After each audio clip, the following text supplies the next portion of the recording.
Are you coming to the tree where they strung up a man, they say murder three? Strange things that happen here, how stranger would it be if we met at midnight in the hanging tree? Welcome to Strange Things, broadcasting from the Raimundo Rios Mayo Library in Arkansas. And welcome to Strange Things. I'm your host, Chris James. This will be season number 1, episode 26, October 22nd, 2016. Tonight, we're going to be talking about the Texas Bigfoot Conference that was held up in Jefferson, Texas. But first, I'd like to wish my wife, Lulu, a very happy 28th anniversary of her 25th birthday. We will be gathering later today, enjoying lots of food and each other's company. Craig Woolheater and the Texas Bigfoot Research Center. When he was a child, Craig was always interested in strange and unusual subjects. He was extremely interested in dinosaurs, as I'm sure most kids are. When he was 9 years old, the story of the Lake Worth monster hit the front page of the Fort Worth Star-Telegram. His grandparents had a cabin cruiser boat on Eagle Mountain Lake, which was separated by a dam from Lake Worth. Craig had spent many a night on that boat, anchored out in the middle of Eagle Mountain Lake. As you can guess, the many scenarios involving the creature ran through his head. The story of the Lake Worth monster died down by November of 1969. The next year, Craig obtained a copy of John A. Keel's book, Strange Creatures from Time and Space.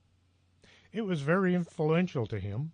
Of course, like most people interested in Bigfoot, he saw the movie The Legend of Boggy Creek. I saw it in the theater, and it made me think about the possibility that Bigfoot was closer to me than I had previously thought. After seeing that movie, Bigfoot was something Craig thought about when he was in the great outdoors. On Boy Scout campouts, walking through the woods at night, and just being in wooded areas, he thought about encountering a Bigfoot. Then he became an adult and had to go to work. Bigfoot slipped from his thoughts. Working, getting married, regular adult activities took priority. Unbeknownst to him, one of the more popular nicknames he'd picked up along the way, Woolly Booger, which is a fairly popular name for Bigfoot here in the South. Then one night in May of 1994, Craig's reality came crashing down. He had a sighting of what he believes was a Bigfoot. It occurred while driving back to Dallas from New Orleans on May 30th, 1994. They were about 175 miles northwest of New Orleans, on an unlit two-lane highway, approaching Alexandria, Louisiana. There wasn't a moon out, and it was very dark. They were traveling at approximately 75 miles an hour, and it was just coming up on midnight. There was no shoulder to the road. It dropped down into a small ditch on either side of the road. They were about 25 to 30 feet to the wood line on the road. About halfway to the woods, a figure was visible in the illumination of the headlights. It appeared to be about 7 feet tall, hairy, and it looked to be gray. Its back was towards them, and it was walking in the direction they were traveling, parallel to the road. Craig's wife, who was his girlfriend at the time, looked at him, and simultaneously they both said, "Did you just see what I saw?" Craig wanted to stop and go back, but she did not. They were in an Isuzu Amigo with a soft top rolled up, so he could see why she wasn't in favor of going back. It did become a topic of long discussions for the remainder of the trip. It was something they talked about only when by themselves, but not with others. Like he said, he was curious about these kinds of things since childhood. Craig made a point to watch any documentaries about anything that was unexplained, like UFOs and cryptozoology in general. When he got on the internet in 1997, he started looking up websites that dealt with this subject matter. Craig started buying books on eBay about Bigfoot and cryptozoology. He searched long and hard to find a copy of John Keel's book that had such an impact on him in his youth. In 1999, he came across a post on a message board asking if there was anyone in North Texas that was interested in researching for Bigfoot.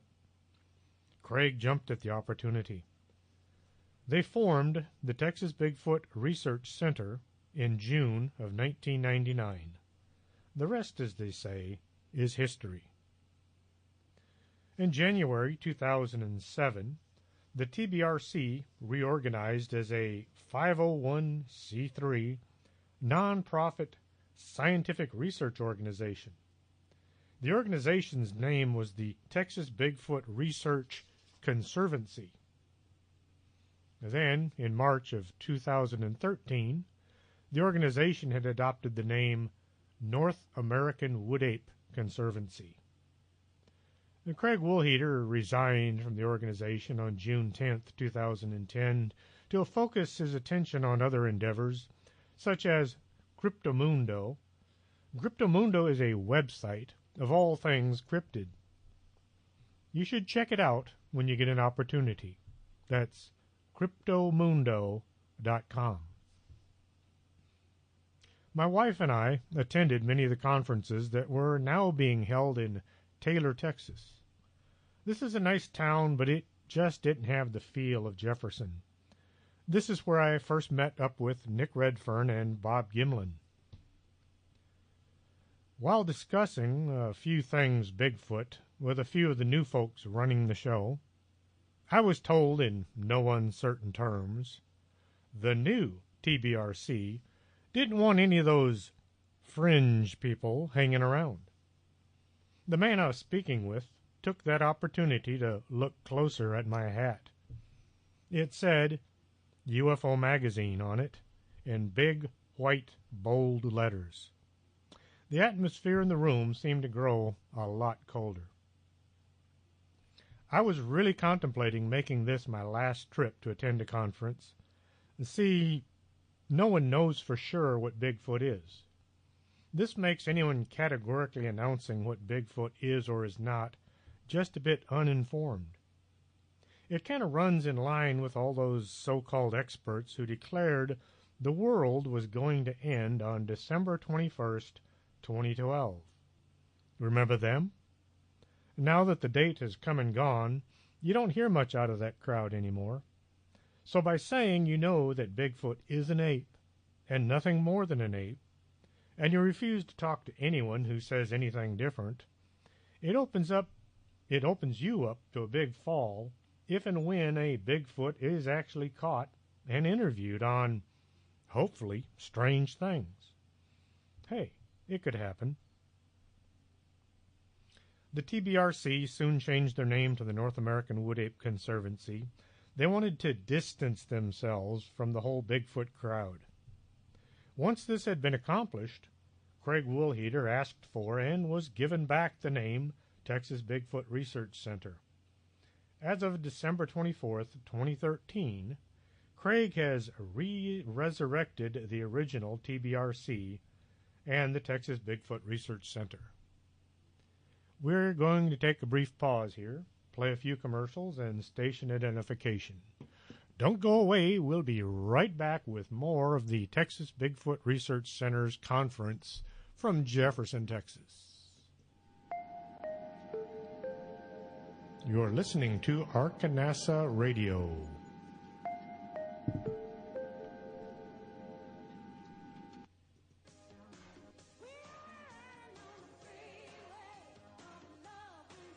Do you have skin?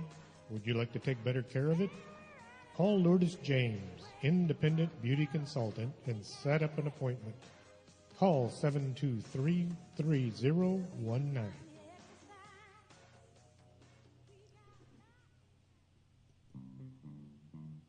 If your vision isn't what it used to be, and you're not sure you're seeing Bigfoot or just your neighbor mowing his lawn, stop on by Del Norte Optical, 107 Calle del Norte, just across the street from the Embassy Suites.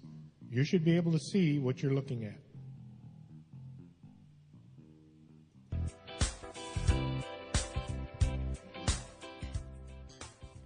Looking for a great cup of coffee? Swing on by the Organic Man Coffee Truck, 1002 Ederby Suite number 7. Not a coffee drinker? They have hot chocolate, hot tea, and sometimes muffins and cookies. It's a great place to meet your friends for a conversation or curl up in the corner with a good book. The Organic Man Coffee Truck.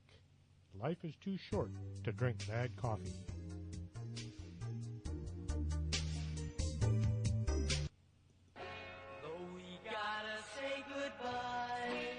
No, don't say goodbye. Stay with us. This is Arcanelza Radio. Quédate con nosotros. Estás escuchando Arcanelza Radio.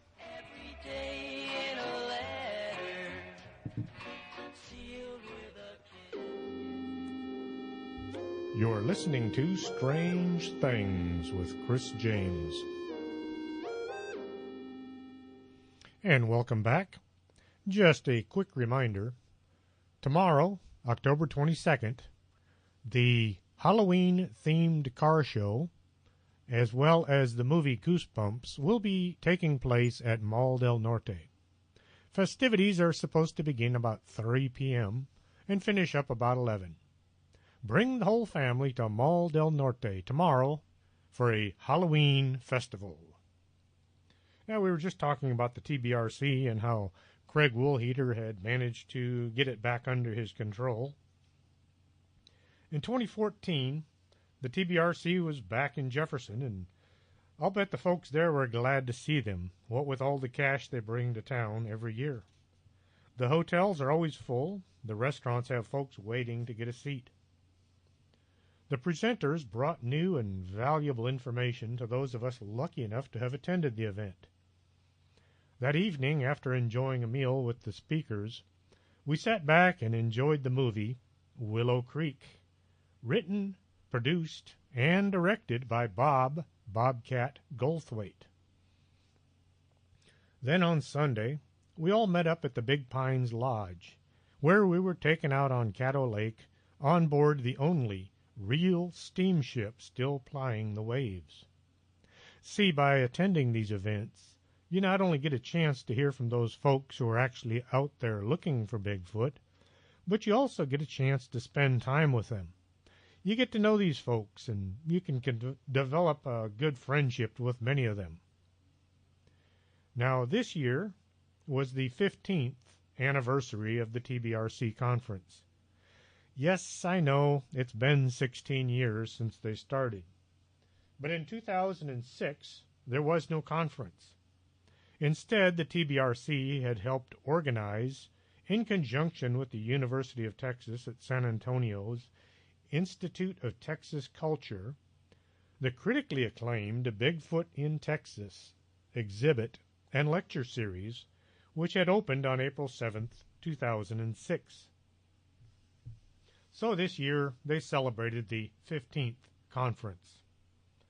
To start things off, there was a brief remembrance of those cryptozoologists who had passed on in 2016.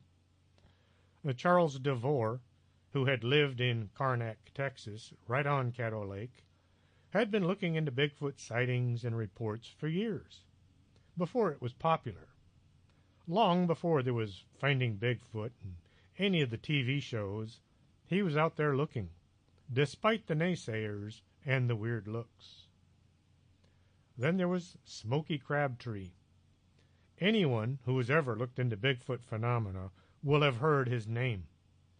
Smoky was from Fouke, Arkansas, the site of the legend of Boggy Creek. the movie that was instrumental in most Bigfoot researchers' first spark of interest.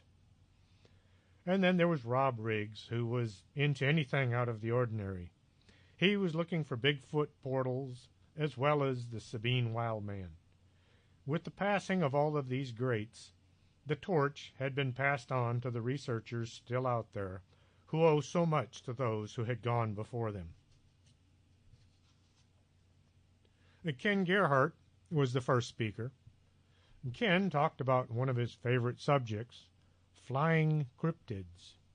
You see, the Bigfoot conference isn't just about the big hairy guy. It's about all things cryptid. In 1976, there had been dozens of giant bird sightings all along the Rio Grande. One sighting was even reported in Laredo, Texas. Some of the eyewitnesses described what sounded more like a pterodactyl than a bird. There were 3 high school teachers who had a sighting on the south side of San Antonio, which was later corroborated by a 4th witness. In 2013, a Bexar County Sheriff's deputy reported his sighting to Ken. The deputy couldn't give a public statement, but he was able to pass on all of his information. Just 2 years ago, there had been a sighting of what sounded like a flying dinosaur down by Presidio. I passed on this sighting to Ken, but neither of us was ever able to get over there to check it out. From all the newspaper accounts over the years, it sounds as if this is not a new occurrence, but something that has been going on for years. Now, you may have seen Ken Gerhardt on Missing in Alaska, as well as Monster Quest and dozens of other TV shows. His latest book, A Menagerie of Mysterious Beasts, is available at Amazon.com, or if you'd been at the show, you could have had him sign a copy for you. Now, Nick Redfern was up next. Nick had been kind enough to have been on Strange Things back in June. Nick talked about a little-known subject, Infrasound. See, you never heard of it, right? Infrasound is believed to be one of the reasons a lot of Bigfoot encounters are either preceded by feelings of nausea and unease, or the sudden disappearance of the creature as soon as eyes focus on him. Stan Gordon also found many witnesses who had seen glowing balls of light at the time as the Bigfoot sighting. The scientists have been experimenting with infrasound for years now, mostly as a new weapon to be used against large groups of people as a means of control or dispersal. During experiments conducted by the Army using voluntold, they found that infrasound had an immediate effect of causing something close to a panic attack on the subjects. This was followed by a state of near unconsciousness, as if the soldiers were asleep while still standing up. Some of the voluntolds reported they had seen glowing lights during the test. During my time at Fort Knox, I had discovered this as a way of getting through hours and hours of guard duty. You'd kind of zone out on your feet. But the big difference was it was the middle of the night and you weren't doing it because of some experiment that the government was conducting on you, as far as I know. But this is not quite the same. The soldiers were put into a stupor which lasted as long as 9 seconds. Let's say Bigfoot was able to emit infrasound. A person catching sight of the big hairy fella would suddenly go into a sleep-like state, only to pop awake with a feeling that Bigfoot had simply vanished. There is no known record of any apes using infrasound, but there's no real evidence that Bigfoot is just an ape. Nick Redfern has appeared on Ancient Aliens, Monster Quest. YouTube is filled with interviews with him. I can't list all of his books, but check out his author's page at Amazon.com. The Monster Book is one of his latest writings, as well as Women in Black, which is kind of a follow-up to his book Men in Black. All available at Amazon.com, so check them out. As a way to raise money used to further the research, the TBRC auctions off items during the breaks. A framed Bigfoot painting went for $50. The next speaker, Ashlyn Brown, she holds a master's degree in forensic science and biomedical sciences. She grew up in the deep forest of the southeast Texas on the 21 acres that served as a setting for her book. The opening scene, in which Jim's mother and sister encounter something unusual, is a true story that inspired the story of Charlie. The Secret of Blackjack Woods is her first novel. Ashlyn gave a really great talk about DNA evidence and a class on how to go about collecting a sample. There are right ways and wrong ways to collect those mysterious hairs you might find while out looking for Bigfoot. See, there's a lot more to learn from attending Bigfoot conferences than you might think. Things like not putting your samples in plastic bags, not accidentally mixing your own hair in as well. She also went over the importance of documentation and photographic records. If you try to rely on your memory, you probably won't. Write everything down, take lots of pictures. It will help you in the long run when you're trying to remember exactly what happened and where you were at the time. Now, if you happen to find what you think might be a Bigfoot poo pile, you want to get your sample from the edge of the mound, not digging down into the middle. The stuff around the edges was in contact with the being responsible for the landmine, and it holds the best DNA results. Ashlyn became interested in Bigfoot after her mother and aunt had a bizarre encounter on the long, dark driveway of their home. At first, they had heard unusual sounds in the dark, which were followed by a sighting of a huge, hair-covered creature as it skulked away. And she has written 3 books based on her mother's experience: The Secret of Blackjack Woods, The Secret of Hoke Farm, and Beyond Blackjack Woods. If you know some young reader who is into Bigfoot, I highly recommend these 3 books. Just look for Ashlyn Brown, author, on Facebook or on Amazon.com. That's Ashlyn, A-S-H-L-E-N.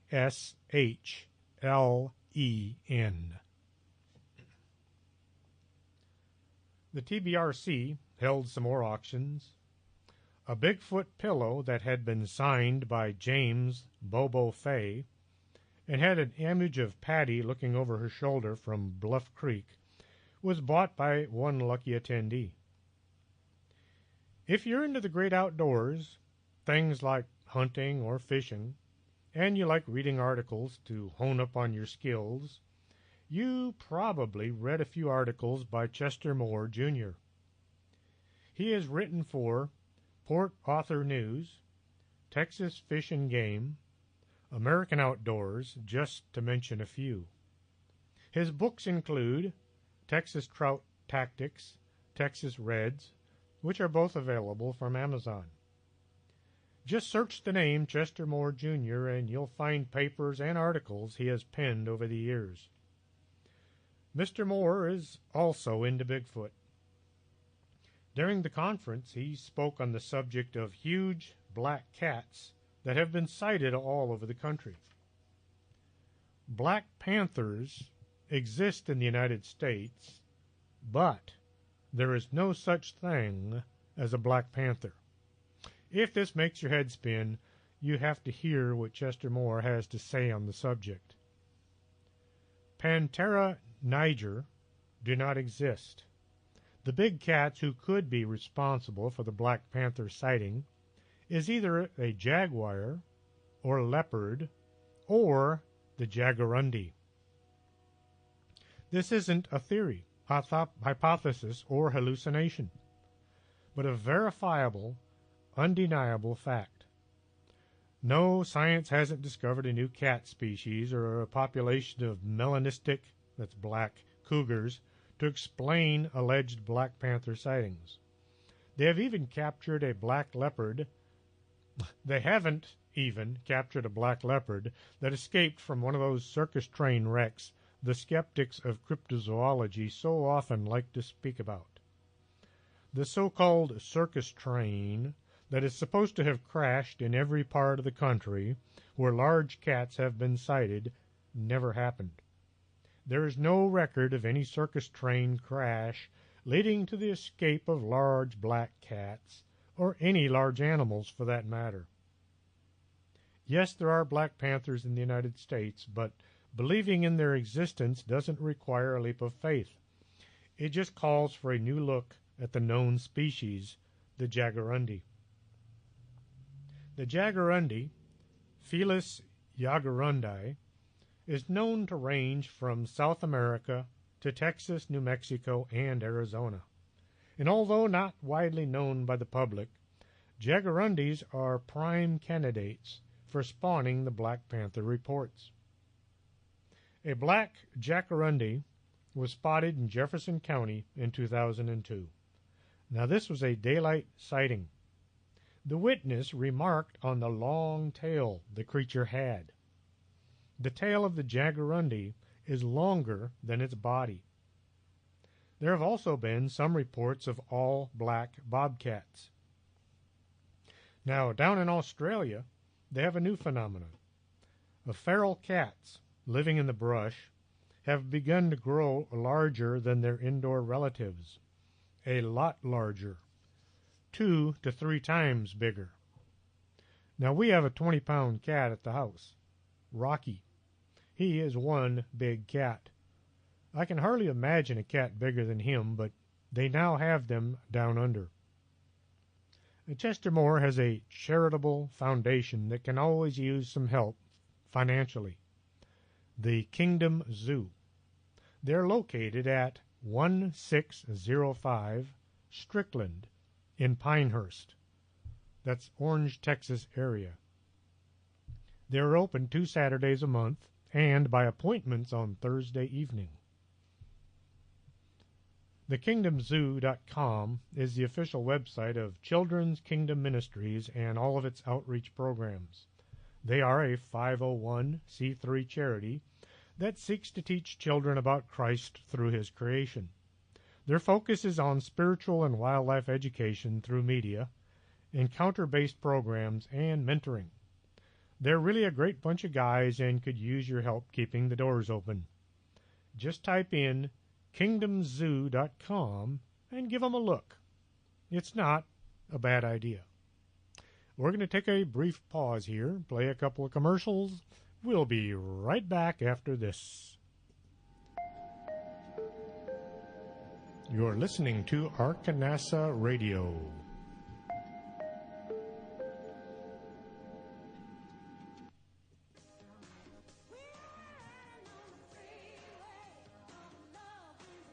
Do you have skin? Would you like to take better care of it? Call Lourdes James, independent beauty consultant, and set up an appointment. Call 723-3019.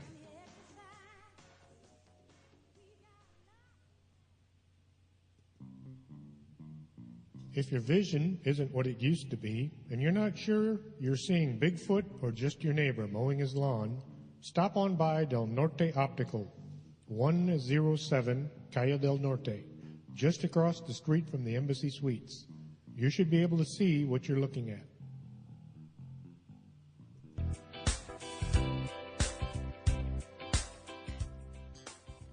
Looking for a great cup of coffee? Swing on by the Organic Man Coffee Truck, 1002 Iturbide, suite number 7. Not a coffee drinker? They have hot chocolate, hot tea, and sometimes muffins and cookies. It's a great place to meet your friends for a conversation or curl up in the corner with a good book. The Organic Man Coffee Truck. Life is too short to drink bad coffee.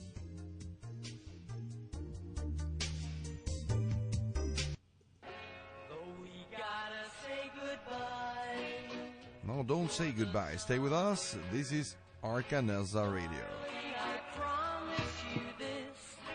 Quédate con nosotros. Estás escuchando Arcanelza Radio.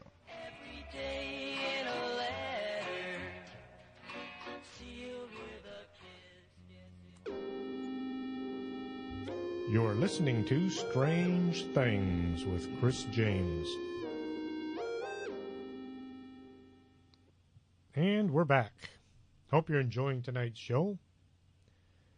Now, during the TBRC, the next item that was auctioned was a Bigfoot action figure signed by Bob Gimlin. It went for $150. For those two people out there that don't know who Bob Gimlin is, he was with Roger Patterson when they filmed the Bigfoot, Patty, walking along Bluff Creek. When you see the creature turn and look over its shoulder, that was because Bob Gimlin had just levered around into his 30-30, thinking the Bigfoot might just try to attack them.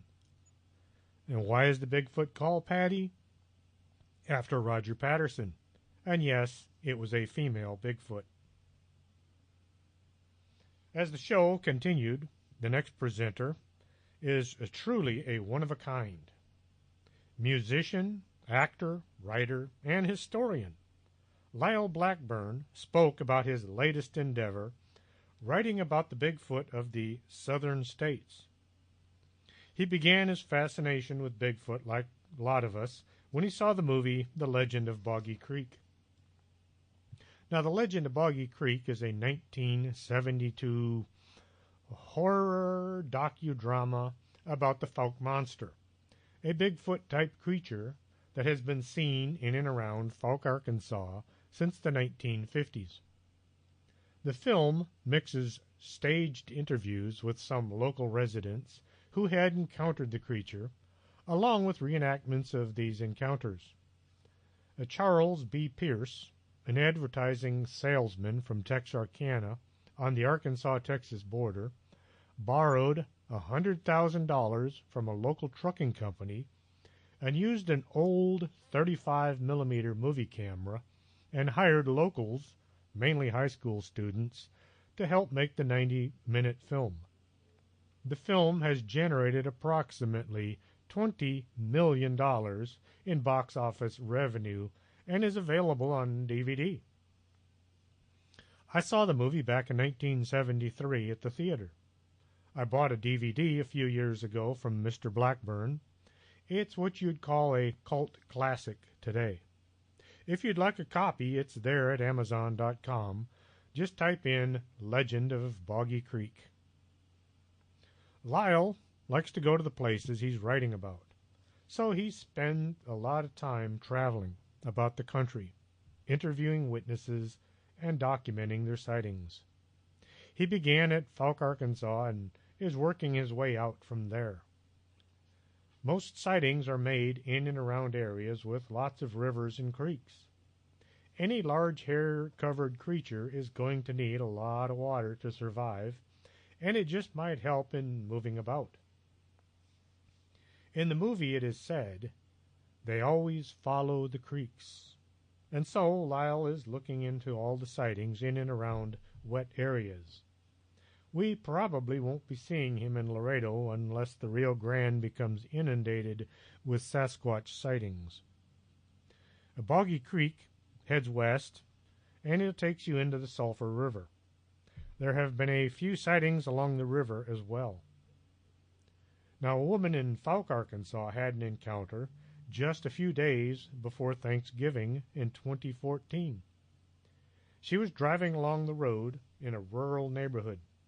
And suddenly she remembered she'd forgotten something back home, so she stopped and turned around to head back. There, standing in the middle of the road, was a 5-foot-tall, hair-covered creature. It ran into the woods as soon as it noticed the woman staring at it. Lyle Blackburn believes the creature had hidden in the trees and waited for the car to pass before stepping out onto the road. When the woman stopped and turned around, she was just quick enough to catch sight of the Bigfoot before it could dart away. And why only 5 feet tall? We're not born adults. We start out life as little bitty kids and grow to our height. Bigfoot must do the same. The sighting was of a junior Sasquatch. The witness didn't want to tell anyone, thinking folks would say she was nuts. But Mr. Blackburn was able to get her confidence up by explaining he wouldn't tell anyone, except maybe a room full of Bigfoot enthusiasts, but really she is just known as a witness. No names or descriptions were given of her. She said the thing was 5 feet tall and covered with dark brown hair. The face was dark as well. Lyle went into the field to see if he could find any tracks or evidence of the creature being there. A man drove up and inquired in a not very friendly manner as to what the Bigfoot investigator was doing. It looked like a good time to leave. Shortly thereafter, the actual owner of the property contacted Lyle and was more than happy to have him walk about the land and look for anything of interest. The landowner knew of Lyle Blackburn's books, and he wanted to talk to him some more. There were no kids living along that stretch of road, and all the kids within a close enough distance were in school at the time of the sighting. If someone wanted to hoax a sighting, wouldn't they be standing on the side of the road as the car approached? What were the odds the woman would stop and turn around?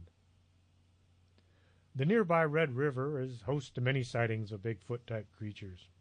In 1965, someone reported in the proximity of a smelly thing. Just a quick note, not all Bigfoot sightings are accompanied by smells, only about 30%. Then, in 2004, a different person gave the same description, not far from the first location. There are reports along the Sabine River of footprints with elongated toes, and then there's the Sabine Thing, which has been talked about for ages. Mr. Blackburn went on to list just a few of the other reports from southern states. There are reports of giant hair-covered creatures living in the Appalachians. Then there's the Tennessee Wild Man. In 1976, a woman reported an ape-like creature tried to snatch her child from the porch. Lyle Blackburn has written The Beast of Boggy Creek, The Lizard Man, Woodknox, and Rue Morgue Magazine's Monstro Bizarro, all available from Amazon.com. As for his music, he is the lead singer for Ghoul Town, and his music is available from iTunes. Lyle's latest project is a documentary called Boggy Creek Monster, The Truth Behind the Legend. It should be out November 11th, 2016. It is the story about the original movie, The Legend of Boggy Creek. He went around the area of the first movie and re-interviewed all the witnesses that are still around. I am really looking forward to seeing this one. Now, there are very few PhDs willing to go looking into Bigfoot sightings, and even fewer willing to go on the record about it. And then there's Dr. Meldrum. Dr. Jeff Meldrum came down to Texas to speak at the conference this year. He's already made several appearances, and each one has been well worth seeing. Don Jeffrey Meldrum, born May 24th, 1958. He's my age, but he's taken much better care of himself than I have. He is a full professor of anatomy and anthropology, and a professor of the Department of Anthropology at Idaho State University. Meldrum is also the adjunct professor of occupational and physical therapy. You may have seen him on numerous TV shows, Monster Quest. I believe he may have been on Finding Bigfoot at least once or twice. He's been on a lot of shows, always giving his well-qualified opinion of what the big hair-covered creature could possibly be. Dr. Meldrum is an expert on foot morphology and locomotion in primates. This time down, one of the things he talked about was the placement of books on Bigfoot in libraries and bookstores. Instead of being on the shelf with anthropology or nature, Bigfoot always winds up in the metaphysical or the New Age section. The good thing is the books all get more traction from the reading public. After all, how many folks out there are looking for anthropology books? Dr. Meldrum then told us about scientific ideology, how only a single species can occupy any space at any one time. Okay, that's scientific sounding. Try this. Scientists say only man can be around today, and this would make Bigfoot impossible in the evolutionary chain of life. That was the accepted idea back when I was growing up. When branches were realized in the development of any species, scientists had to rethink their hypothesis. So then it became possible for separation by cultured species would be able to occupy the place and time. This would allow different creatures to be around at the same time, but not bump each other off the evolutionary line. We use tools and we have music, so we can be here along with gorillas and chimps, and maybe Bigfoot. There's a cave painting in Botswana showing what appears to be humans with spears and knives doing battle with large, possibly hair-covered creatures. This would show two different types of hominids occupying the same timeline. Then there's the noisy, nasty, negative naysayers, as Stanton Friedman would say. They call themselves skeptics. Anything that they don't believe in is relegated to either pseudoscience or mass hysteria. They bow to the altar of science, and anything you can't do in a lab is therefore heresy. Michael Shermer is one of these folks who will climb a mountain to declare fraud rather than actually look at the evidence. While attending an event at a university, Shermer was asked for a brief taped interview. He began his tirade about how it's scientifically impossible. Well, that was when the interviewers realized he didn't really know what he was talking about. I've seen this before. They get so caught up in keeping their eyes closed and their ears plugged, they ignore any and all evidence presented to them. As soon as Shermer discovered he was trapped in his own lack of research, he came out with, "The science begins once a body is found." I wonder how he plans to study anything new. Well, Dr. Meldrum has one of the best footprint cast collections on Earth. When looking at the casts, don't get caught up in thinking the cast is the shape of the foot. Look closely at any Bigfoot cast, and you'll probably notice the big mid-foot of the cast is indented, as if the Bigfoot has a super arch that runs all the way across the foot. This is not the case. As the creature pushes off with his foot, it causes dirt to be displaced and forms a mid-foot ridge of sorts. That's what gives the cast that dip in the middle. Our arch is designed for running. Unfortunately, some of our bodies aren't kept in running shape. We place our weight on the balls of our feet to give us that extra burst of speed while running from mountain lions and skunks. If you've never run from a skunk, you're not spending enough time in the brush, or you got sprayed. Bigfoot uses the whole foot to support his weight. In addition, the Bigfoot has the mid-dorsal break, which gives it that distinct footprint. Footprints taken here in the United States or in Canada look almost the same as footprints found in China. Now remember, Dr. Meldrum is an expert on foot morphology and locomotion in primates, so he really knows a lot about feet. The other thing that makes all these casts believable is they show signs of double plantar press points. When we step down, we leave a depression in the dirt known as the ball. Bigfoot has 2 indentations where we only have the 1, thus the term double plantar press points.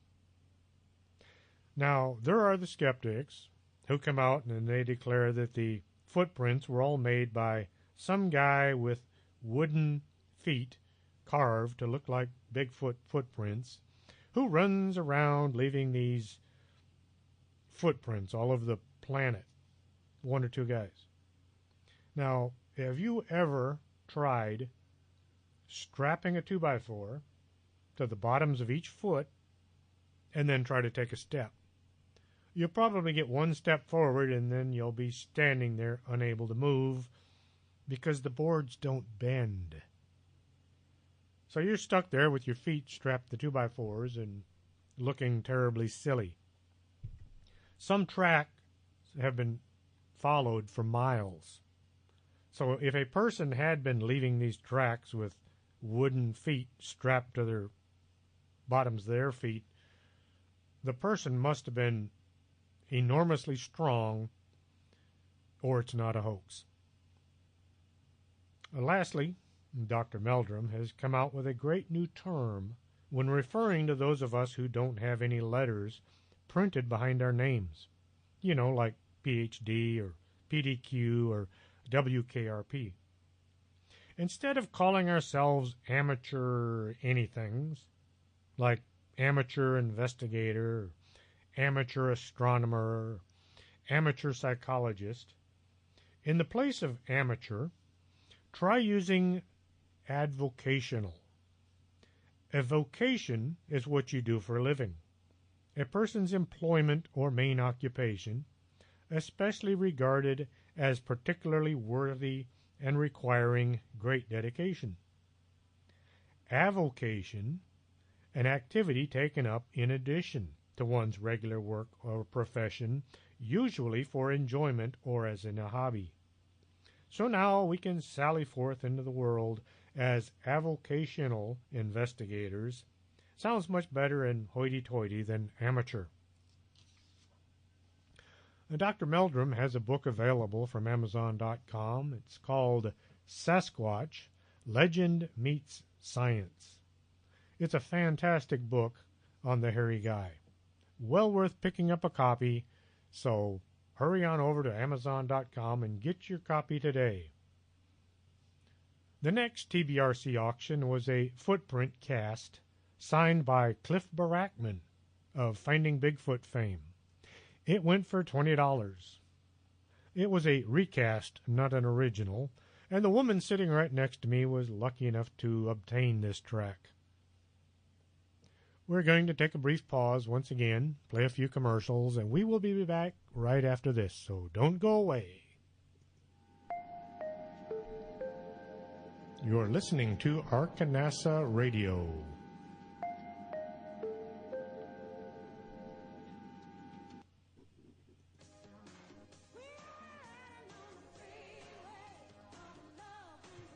Do you have skin? Would you like to take better care of it? Call Lourdes James, independent beauty consultant, and set up an appointment. Call 723-3019.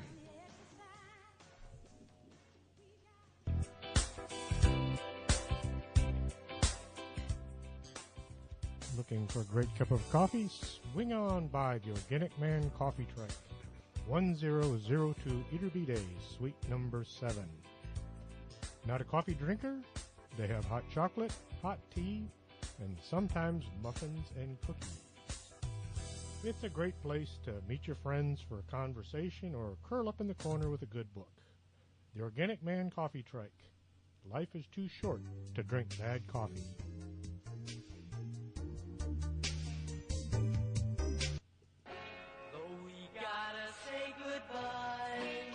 No, don't say goodbye. Stay with us. This is Arkanasa Radio.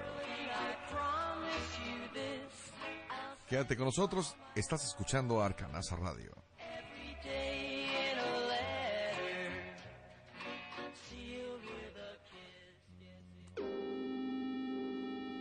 You're listening to Strange Things with Chris James. And welcome back to the show, talking about the Texas Bigfoot Research Center's latest conference up in Jefferson, Texas. Now, did you catch the latest Expedition Unknown with Josh Gates? He's tromping around Nepal looking for the Yeti. As he goes, he links up with another investigator named Adam Davies. Adam was nice enough to come to Jefferson and give us all his best. Adam Davies is from England. He first started tracking animals when he was a child. As a teenager, he watched Arthur C. Clarke's Mysterious World, and it mentioned that Professor Ivan McKerley was going to hunt for the Mekele Mbembe in the Congo. From that day on, Adam decided he was going to have to go as well. Mr. Davies is a self-financed explorer. There's no big organization handling his hunts. He's been to countries all over the world, eaten exotic food in places we've only seen on TV. He just recently discovered Tex-Mex food, and it came back to haunt him later that night. He told us about his trip to Nepal and how 70% of the country is uninhabited. Hardly anyone ever even goes there due to the inhospitable environment and the dangerous climate. The first time Mr. Davies saw an orangutan in the wild, he said it made him laugh. There it was, a bright orange fuzzball swinging through the trees. How can that thing survive, he had said. Adam has gone looking for the Mongolian deathworm. He is literally in the middle of nowhere looking for something that is said to be able to kill people. At the time, he was looking for the Alma. The Alma is like our Bigfoot, but in Mongolia. As he drove into the town of Havd, H-A-V-D, Havd, Adam could pronounce it, but I haven't had any practice speaking Mongolian. As he drove into the town of whatever, he encountered a man who had just seen the creature. The man said he was driving his Jeep along the road and came across a hair-covered creature. When it discovered it was being observed, it got down on all fours and ran away up a cliff face.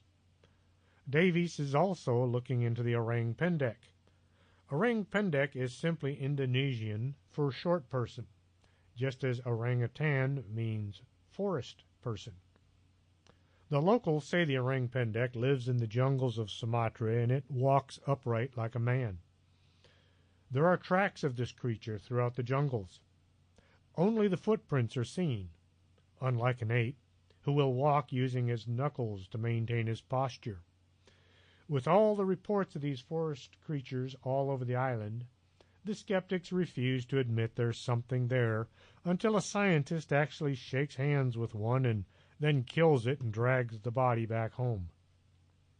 And it has to be somebody with those letters after their name as well.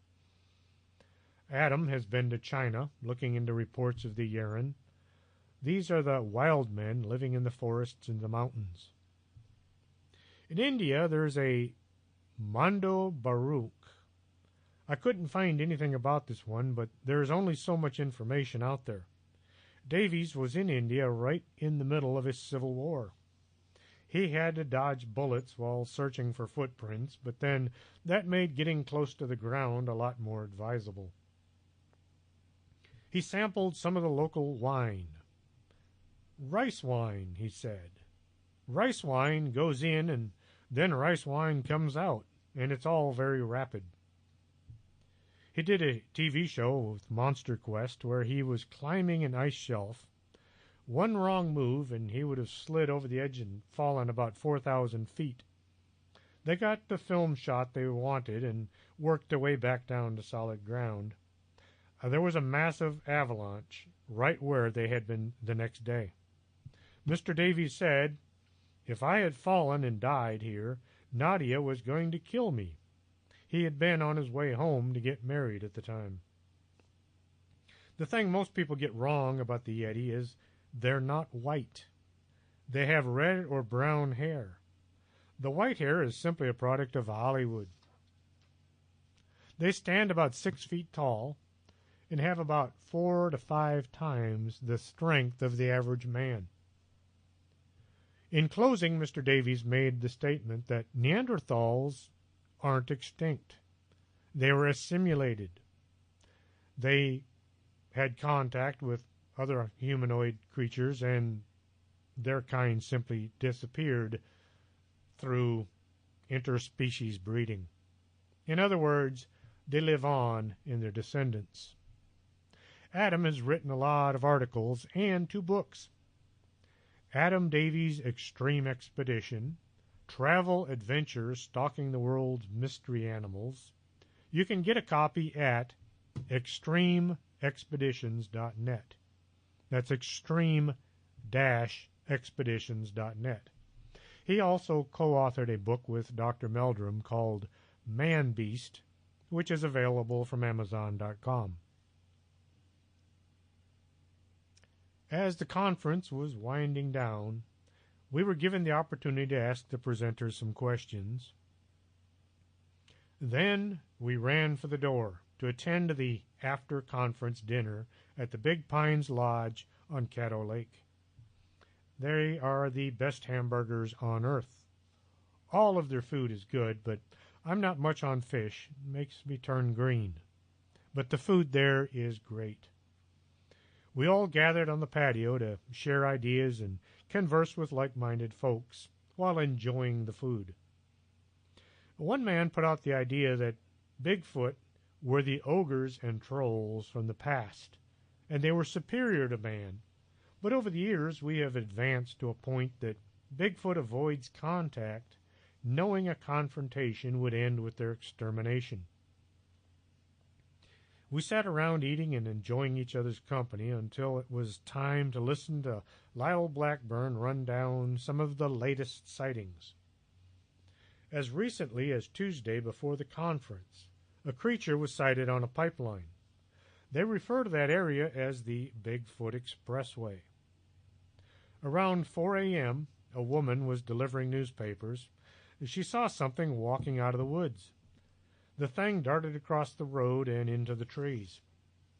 She said she could see it was not a person. It had to be the Fouke monster. She said, "I've heard the stories of this my whole life, but just like a story. To actually see it was just simply unbelievable." And this was not the first newspaper delivery person to have a sighting. Back in the 70s, there had been others. Lyle said he was thinking of no more of this running around in the woods. He was going to get a job delivering the papers instead. Mr. Blackburn filled us in on the soon-to-be-released movie, The Boggy Creek Monster. Now, I'm not going to give you all of the details or all of the cool stuff that happened at the conference. You'll simply have to attend on your own if you want to have all of the details. The last thing to be done was to wish everyone a safe trip to wherever they called home and to say that the next Texas Bigfoot Conference will be on October 7th, 2017. So make plans to be there. See what all you missed. You have just under 1 year to make plans and save up a few bucks, so get started, and I hope to see you there. For more details, simply look for the Texas Bigfoot Research Center on Facebook or go to cryptomundo.com. Next Saturday, we will be talking about strange things from the past, things you have probably never heard about.